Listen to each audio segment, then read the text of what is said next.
Hey now!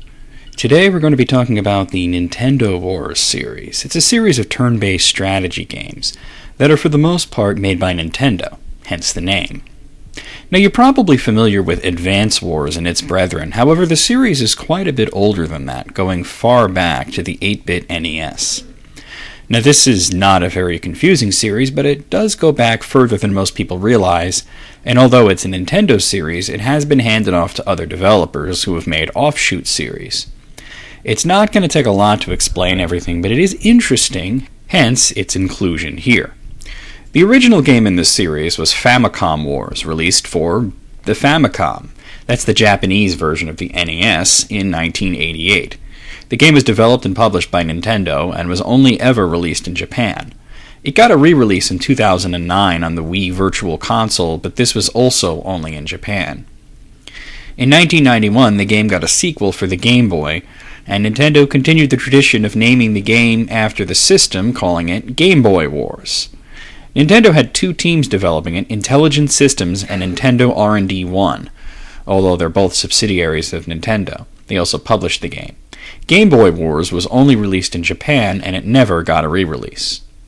Now, the series would continue past this, but it's at this point that it does split for the first time, as Game Boy Wars got several direct sequels. But they are not direct parts of the series, as they were developed and published not by Nintendo, but by Hudson Soft. The first one was not even really a sequel, but more of an enhanced remake, Game Boy Wars Turbo, which came out in 1997 in Japan only. The next game was part of the original series, however, and turned up in 1998 on the Super Famicom and was called, of course, Super Famicom Wars. This was developed by Intelligent Systems and published by Nintendo, and like the original Famicom Wars, it also got a re-release on the Wii Virtual Console in 2010, though all versions of it have stayed in Japan. Later in the same year, 1998, Hudson Soft developed and published Game Boy Wars 2, which was released for both the Game Boy and the Game Boy Color. Of course, it was only released in Japan. In 2001, Hudson Soft released their third and final game, Game Boy Wars 3, which is seen as a bit of a departure, having less in common with the Nintendo Wars series and more in common with Hudson's own Nectaris series. As with the previous one, it stayed in Japan. When the series moved to the Game Boy Advance, things changed up a bit for the next official game in the series, Advance Wars. Initially intended to be exclusive to Japan, just like all the other ones, some American employees of Nintendo got their hands on the game and found no reason that it couldn't be sold internationally. And so a game in the series was released for the first time in America and Oceania in 2001 and Europe in 2002 as Advance Wars. Now what's interesting is that even though the game was developed in Japan and the Japanese version was finished first, the game was not initially released in Japan. This is pretty nuts. I mean, as I just said, it was originally intended to be a Japanese exclusive, but it was kept out of Japan at first to be released later on as a bundle. But more on that in a little while. Advance Wars was a huge hit and changed the way that Nintendo thought about localizing their strategy games, which not only ensured that subsequent games in the series would also be localized, but also made it possible for their other strategy game series, Fire Emblem, to also find its way outside of Japan. But we'll talk more about that in the next episode. Advance Wars was developed by Nintendo's Intelligent Systems and published by Nintendo. Due to the branding, Advance Wars sort of became the official name of the series, with the remaining games being on Nintendo's handheld systems and using the same branding. There's also another spin-off series coming up. But first, the next game in the series came out, simply titled Advance Wars 2 Black Hole Rising. This was released in 2003 in America, Europe, and Oceania, though once again Japan was missing, and it was once again developed by Nintendo's Intelligent Systems and published by Nintendo. In 2004, Advance Wars and its sequel finally got released in Japan on the same cartridge under the title Game Boy Advance Wars 1 and 2. The series next moved to the DS, with Famicom Wars DS in 2005, which was released internationally in the same year, the next year in Oceania, as Advance Wars Dual Strike. Note that while they kept the Advance Wars branding, they gave it a subtitle with the initials DS, as many DS games did. As with the previous game, it was developed by Nintendo's Intelligent Systems and published by Nintendo. The next two games are part of a spin-off series, like with the Game Boy Wars sequels. The series was given over to other developers for a bit, but this time they decided to do things differently, as these two games played in a completely different manner.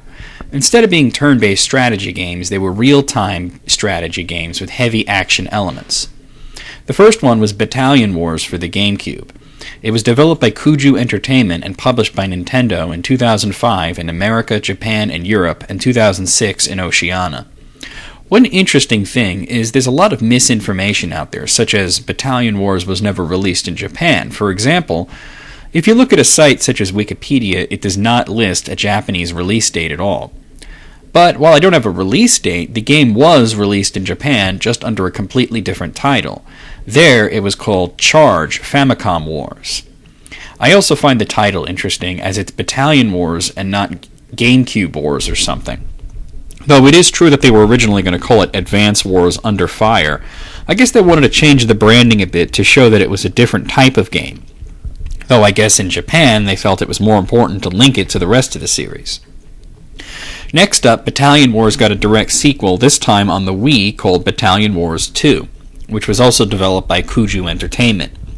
Though it was under their UK branch known as Headstrong Games and published by Nintendo. This one came out in all regions in late 2007 and early 2008. Once again, the Japanese one has a completely different title. It's called Charge Famicom Wars Versus. The gameplay is once again more action and real-time based. Because of the different gameplay, internationally, Battalion Wars and its sequel are not considered part of the Wars series, but rather a separate spin-off series. However, in Japan, due to the branding, they are considered main entries in the series, despite the gameplay being drastically different and being developed by a third party. There's one more game in the main series, however, and it's possibly the most interesting one. This one went back to the DS and goes by different titles depending on where you are. In America, it's known as Advance Wars Days of Ruin. In Europe and Australia, it was called Advance Wars Dark Conflict.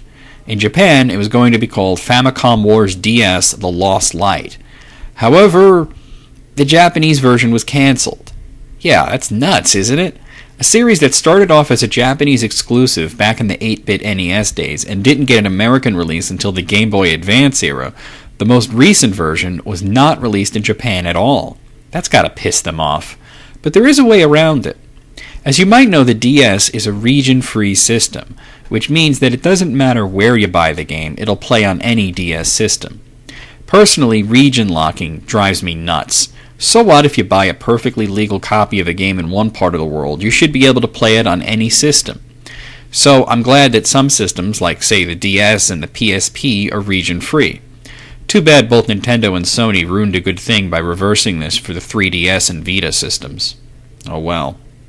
Anyway, let me get back down off my soapbox and get back to the matter at hand. It turns out the Japanese version of the game is found in its entirety in the American release. You can use an action replay device to enable the Japanese language version and even change the title screen. So why wasn't the game released in Japan when the Japanese version was so clearly finished? This is especially strange, as the Japanese version was done first, and then it was sent to Europe and America to be translated. By the way, because the Japanese game was sent to separate localization teams in America and in Europe, even though both contain English translations, there's going to be some minor differences between the two. I told you it was the most interesting one. Anyway, so why was it not released in Japan? It's hard to find any real information, as most news sites just claim the game was delayed and then eventually cancelled. But after some digging, I managed to get to the bottom of it. Days of Ruin had a much darker tone than the rest of the series, and apparently, even though the game was developed in Japan, they didn't feel confident that the game would be profitable in their home country, feeling that it was designed with a more Western aesthetic in mind. Crazy, huh? Anyway, Days of Ruin was released in 2008, 4 years ago, and there has been no news yet on another future installment of the series, so sadly, it seems that the Nintendo Wars franchise may have come to an end, or at least an extended hiatus.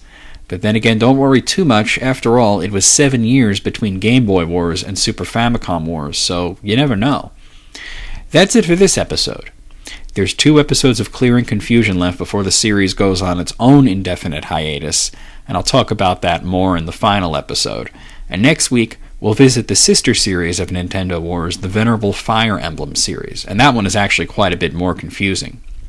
And finally, in the last episode, we'll talk about that one thing you've all been dying to talk about.